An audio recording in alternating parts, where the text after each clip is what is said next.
Hey, Sword Smoochers! The game's out! Oh my god! Wow! I hope it was a big surprise for you. It was really hard for us to keep the secret, but hopefully you have a big exclamation point and you're playing the game and downloading it, and this is an afterthought. But I wanted to talk to all the developers and individually ask them how they felt about the game now that it's coming out. And it's maybe our last devlog, at least our last devlog for a little while until we're ready to talk about updates probably. But I hope you enjoy learning about how we're feeling with the game launching. I am Taya. I kind of just do a bunch of different art stuff, art portraits and whatnot. I'm Kira, and I'm a programmer on Boyfriend Dungeon, and also did a fair amount of the combat design. Hi, I'm Marcelo Perez, and I'm the lead programmer in Boyfriend Dungeon. I am Alex Bull, and I am a 3D artist at Kitfox. My name is Merdat, and I was the programmer on Boyfriend Dungeon. Okay, hi, I am Sinran Liu, and I'm the art director and I guess lead artist also on Boyfriend Dungeon. My name is Alexandra Orlando, and I am the community manager at Kitfox Games. I'm Tanya X Short. I'm the captain of Kitfox Games, and I was the designer and main writer for Boyfriend Dungeon. I guess probably the most memorable thing was when I first got on the project and I was just playing the game for a few days. I don't know, it was just kind of really struck me how special a game it was, and I was really excited to work on it. I mean, honestly, the best times are always when we get to show it to someone new and get their feedback and get to see what they think, because it's easy just to forget almost that it's a game when you're working on it, forget that it's actually fun to play, and seeing other people enjoy it who haven't seen it before, it just, I don't know, it feels really good. Somebody was just playing the game, and in our demo, there was a prompt, and it asked for their pronouns, and they were a couple, and they looked at each other, and they were like, "Wow, what is this game?" And so that was a really cool memory. Yeah, I love that. I think probably the most memorable thing for me was when voiceover was added for all the characters, because it really felt like just such a level up moment for the game. The game to me already felt like it had so much personality, but when you play it a lot or when you just see a lot of builds of it, you get used to it. And then so seeing those voiceover lines and incidentals go in, it really actually lets you see the game from an outsider's perspective once again, and I think that's really cool. I guess just getting the game, I guess my fondest memory is just being able to see the game actually run on my TV on the Xbox, and it happened way faster than what I expected, because I was expecting many months of a lot of work, but it actually, everything fell into place, and it was like magic. Suddenly, I was playing Boyfriend Dungeon on Xbox. I think the strong moments were developing the different weapons and their combos, the combat system, and those 2 weeks of iteration cycles with Marcelo and Kira and you. Those were really nice. Those were really good. I felt like some of the weapons, we came up with some pretty interesting stuff, and there are a few times where we had an initial idea, let's say the daggers rolling, dodging, or even the lightning chain. In my heart, I was like, oh, this sounds difficult to pull off, or we might not be able to do it in 2 weeks, but then it actually works, and it's kind of fun and fresh and different. Those were always very surprising moments. I remember playing the game for the first time and loading it up and just getting the music and the loading screen and then the title screen, and just feeling like it was a real game and that it was all coming together, and it was just one of those experiences. And I think a lot of people will also experience that when they fans that have been waiting a long time for the game, when they open up that title screen, I think they're going to be really excited. My strongest memory from working on Boyfriend Dungeon is I actually went on maternity leave for 3 months in the middle of production.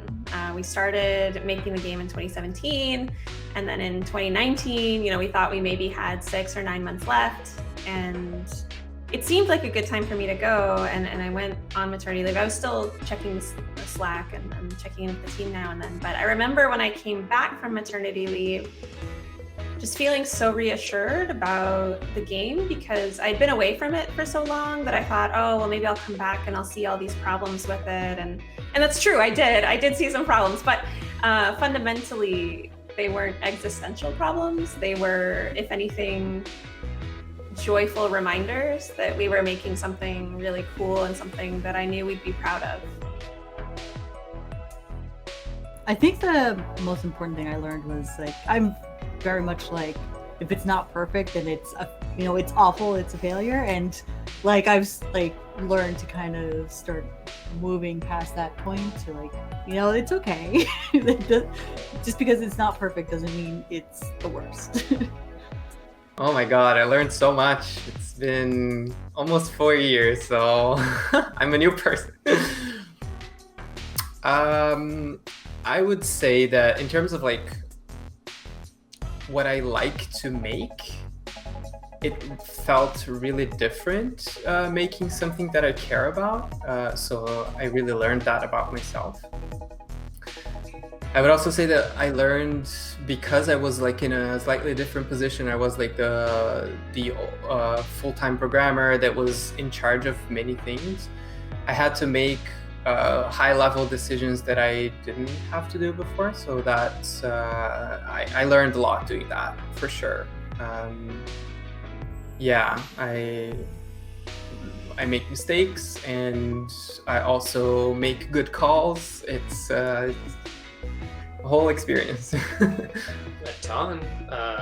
First of all, this is the first kind of project I have heard that we were able to certify on all the consoles in one go, which doesn't happen.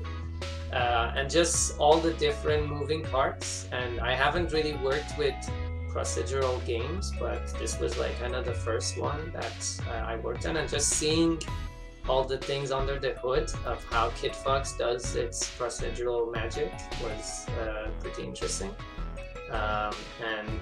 And working with the other programmers has been very insightful. So much to learn. I really have just learned how to really experiment with different ways of marketing a game. And when you have something that's so out there as Boyfriend Dungeon, you really can be creative and try different things, and it still resonates with the audience really well, because everybody who likes Boyfriend Dungeon is just already down for the weird concept of the game. So it makes my job a lot easier too, when you already have such a cool audience on board. I think I've leveled up as a writer. I had done writing in a few different contexts and games and stories, but I personally think that writing 7 and soon 9 romantic characters and a more fully fleshed plot really helped me learn more about structure. I think I've been pretty good at snappy dialogue for a little while. You can see little one-liners and moon hunters, and in a very short time you have little interactions, but Boyfriend Dungeon was my first chance to really flesh out a character, and I think I learned a lot from that. I think for Kitfox, I think this is probably the biggest kind of game you guys have ever made. So I imagine, even though I was only there for part of it, especially since you made it with another project, you made 2 games at once, and that must have been so stressful to have only 4 people really working on the game. And I think learning to balance having 2 separate projects going in time when one's a really big project, I think that was probably a huge kind of learning experience for the company. Definitely a lot of stuff about collaborating on a programming team. Starting with one person, bringing another person on, figuring out kind of generally the division of responsibilities, who does what, who's good at doing what. And I learned to work better with the people I'm making the game with. We grew a lot as a studio. even looking back at our previous games, we can see there's an upgrade. Like we leveled up. Yeah, I feel like also working as a team and also in a pandemic, like there were many things that we had to adapt and had to change, and all that is learning, all that is experience that you can use in the future. So I think Kitfox learned a lot. Yeah. It seems to me that Kitfox might have learned that there really is an audience with an appetite for this kind of like adventurous IP like Boyfriend Dungeon, and not only is the concept very fresh and kind of a mashup, but it also fully embraces the challenge of representing a lot of different identities and inside of its narrative. So I personally hope that that we've learned to be encouraged by that and to like embrace that. I think Kitfox has learned a lot how to be able to release a game on multiple platforms at the same time. That has been a big takeaway, and also I think this is the best game Kitfox has ever made. Like there's a lot of things I really like it, but I think like probably my favorite is because it's like the first thing really is the music. Like I just like going to the main menu and just listening to the music for a while, or like I'll just sit in like the dungeon and just like I'm just gonna chill here for a bit. It's got a lot of humor. That's really nice. Yeah, I guess working on the minigame was a lot of fun because it was like we were deep in development, and it was good to like work on something that was a little detached from it and just kind of do something a bit fresh. I think my favorite thing in the game is that you can put on a hat that is a fox. I really love Dungeon Boyfriend.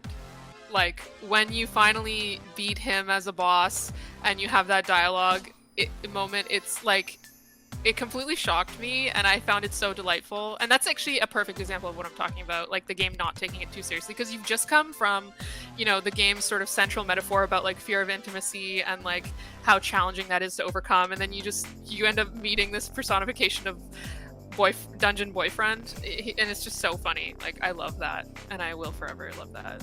I really enjoyed the dating parts because I like RPG games, and this game is more to me an RPG style dating. I felt like all the characters and their dialogues and their backstories and whatever they're going through is very like feels very immersive, and you're drawn into their stories and you want to help them, and they want to help you, and it's just a very interesting dynamic. They feel very real, and I think that's the great part of the game.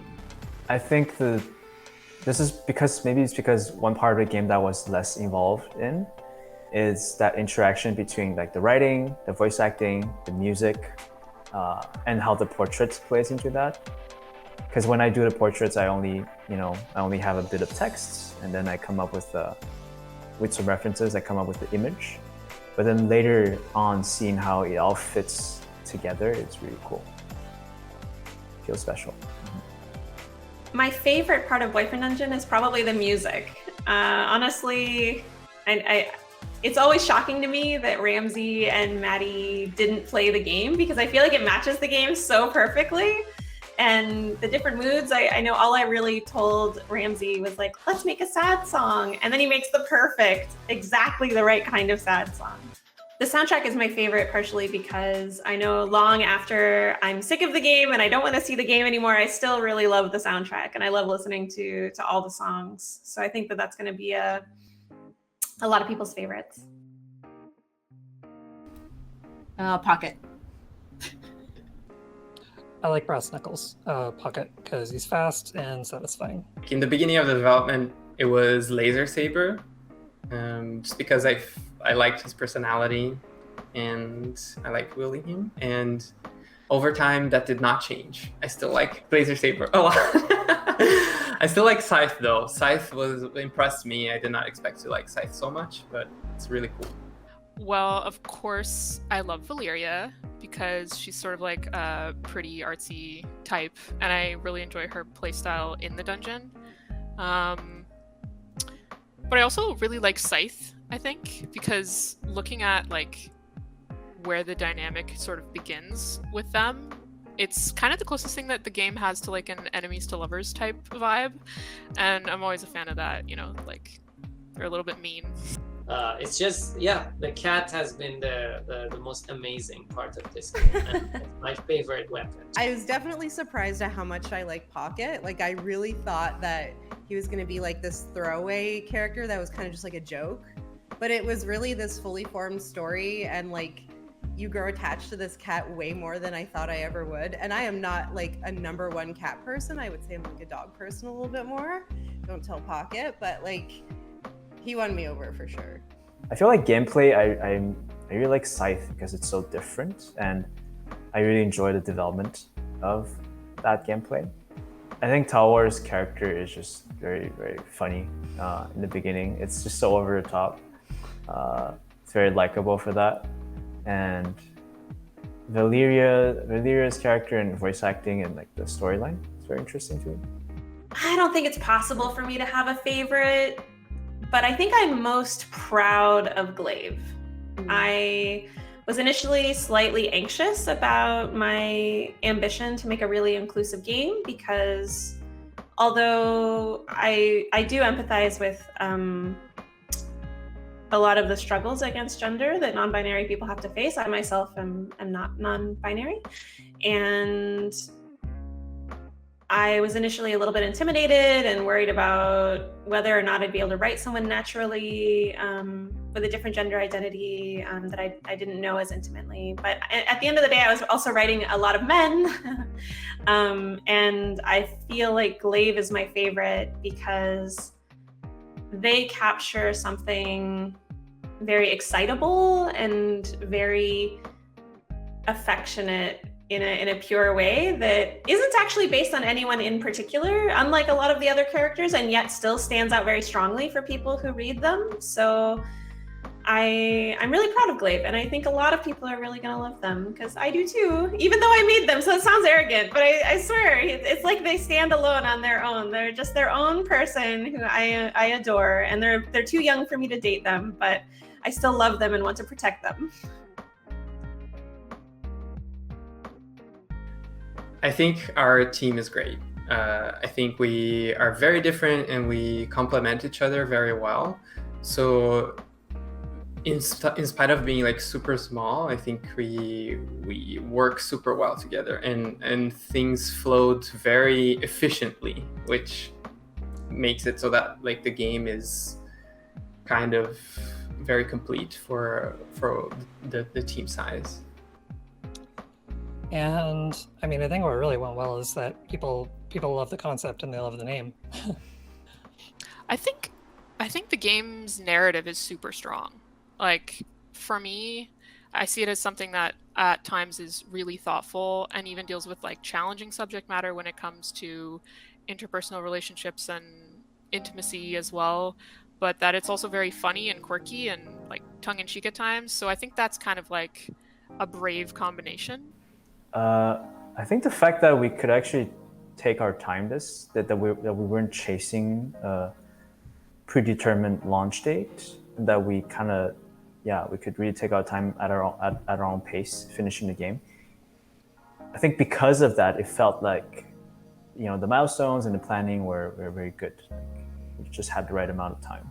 Like, the writing has been really good and has really delivered on the vibe that was kind of promised at the outset. Like, it was kind of a big task to like sell this game as like being poppy and fun and also a little bit queer and a little bit emotional and serious. And I think the stories like all coming together really embody that really well. Well, I think there was the whole pandemic thing that made it difficult. I mean, there's always bumps in the road. I think we had some things we could have done better. For example, like we let the sound lag behind too much, and so that caused some issues near the ending. Like we wanted to like make the game complete. It was difficult. Also, some other problems with one of our platforms that we're supporting that required like a lot of extra work. But yeah, I mean, it is game development, so there's lots of stuff like that happen. Can I say that I maybe wish that there were more like female characters in it? Yeah, I think maybe I wish that like Hammer was in at the initial release or something like that, but really few complaints from me, so. I think it's a little disappointing that we didn't get more female characters at the beginning, and I know Leah's coming, but I think that was one of the things I would have liked to have seen more of. The thing that went worst for Boyfriend Dungeon was probably our expectations at the beginning. I mean, I was the executive producer and the producer. You know, I was in charge of the project management, and so it's all my fault. I'm not blaming anyone for this, but we initially looked at the game and we're like, oh, it's a silly little game. It probably won't take us very long because it's just for fun. It's a joke almost. Boyfriend Dungeon, ha ha ha. How long could that take? It's just a little game. And then we realized we were building 2 separate games. And furthermore, both of them have exponentially rising bars of quality expectations over the years we were making them. So I think in an ideal world, we would have come out before Hades. I think that's a problem for us, actually. But the biggest problem is that we had, I guess, hubris or just wrong expectations back in 2017. We should have known it was going to be a few years. We shouldn't have dismissed it just because it has a light and fun tone doesn't mean it takes less time to make. And if I could go back in time and tell myself that it's going to be 4 years, I mean, partially because of a pandemic and so on, but still 4 years. I don't know if I would have made it to the same degree or would have made as many promises on the Kickstarter, but that's definitely the roughest thing is realizing when you really commit to a game that you're going to spend a lot of resources on it. You're going to spend a lot of time. And then by the time it comes out, you'll be pretty tired of it. You love it, but also it's a job. I don't know. I think this game has something for everyone, and from whatever gender orientation or nationality you are, you'll definitely enjoy it. I'm hoping for, you know, for good reviews, people enjoying the game. You know, I think they will. Yeah, maybe it's pessimistic, right? I just, as long as we have a mostly positive on Steam. All right, we're gonna go take a little bit of a rest because we've been working really hard and now the game is out. And so we have to read your bug reports and we have to talk to you on social media and also take a long nap. So talk to you later. Bye.